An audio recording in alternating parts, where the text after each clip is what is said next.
My father is a Holocaust survivor. My father's a Holocaust survivor. He was born in Luxembourg. He was selected. He was able to be saved. Him, his brother, his mother and father, and his grandmother who he lived with, and his two uncles were sent to Ghetto Lodz, and a few days later, we know now, were savagely murdered. My father was on this train called a death train for 3 weeks, sitting on a car. Everybody has seen these cattle cars that they've been in, people dying inside. I mean, just terrible, terrible, terrible. And he immediately said to me, selection? I am a Luxembourg citizen, a US citizen, and an Israeli citizen. I fought in the Korean War in the US Air Force. I fought in the Yom Kippur War in the Israeli Army. And now you're telling me there's a selection? There needs to be here one selection.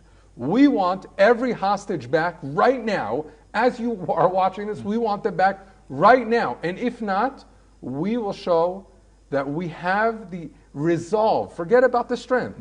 We have the resolve to do what it takes. I think that if they understood that, they wouldn't mess with us. But to show the resolve, we need to do things that are very difficult for the world to see, and you need to come behind Israel and say, there is no other choice, because if we don't do this, they will keep chasing Jews all over the world, and not only Jews. Not only Jews, that's the thing, because that's what we see rising all over the world.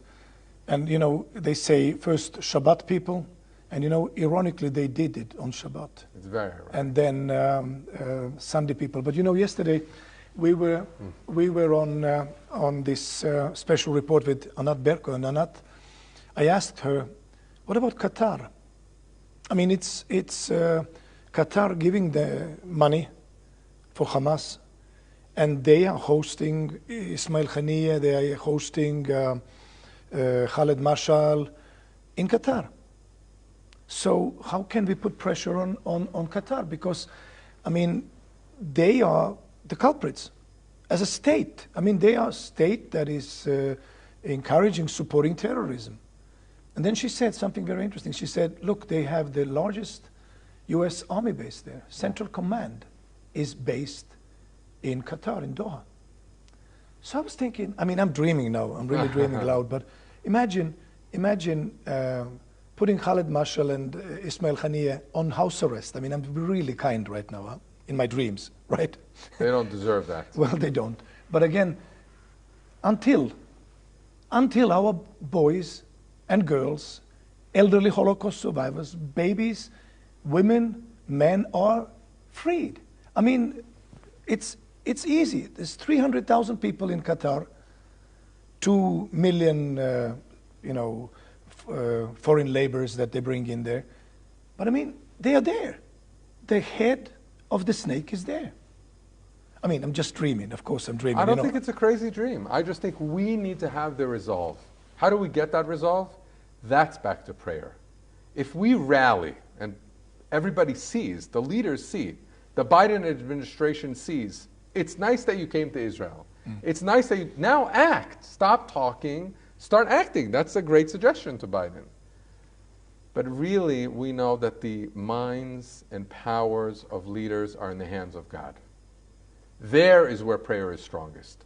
We need to pray to God all day and all night. Like you said, do prayer groups in your homes, in your communities, where all the time. Really feel like you're right now a reservist in the Israeli Defense Forces. You can't come here, pray. A friend of mine said, I can't come here right now. I'm not going to be helpful. I'm over 50. They're not going to take me in the army. What am I going to do? I said, you rally the troops. Get us the vests. Gather the synagogues all over and pray. And they are doing it. The Jewish communities are building warehouses all around to be able to provide for what we need here in Israel. Any supporter, it doesn't have to only be Jews, rally the troops. And in prayer, we can have that power to direct the thoughts of the leaders of the world. I don't see any other way of doing that. Well, rallying, but I think prayer is even more powerful. I think you're right, absolutely right, because many of our viewers, they know the phone numbers of the congressman and senator. You can pick up the phone. You can say... You have to pick up the phone. Well, here we go. You have to pick up the phone and send an email or send a message, whichever way you communicate, and say, look, this is the time to act, and this is the time you have been postponing moving the embassy. The Estonian opposition leader said, isn't this the time now to move the embassy? I think many countries should now move their embassies to Jerusalem, recognizing Jerusalem as the Bible says what it is, the city of a great king. So you just cannot wait. Now is the time. And we have to really see to it that these moments of, danger would not turn into the moments of anger. We have to be over these moments of anger in order to be cool-headed and knowing what we need to do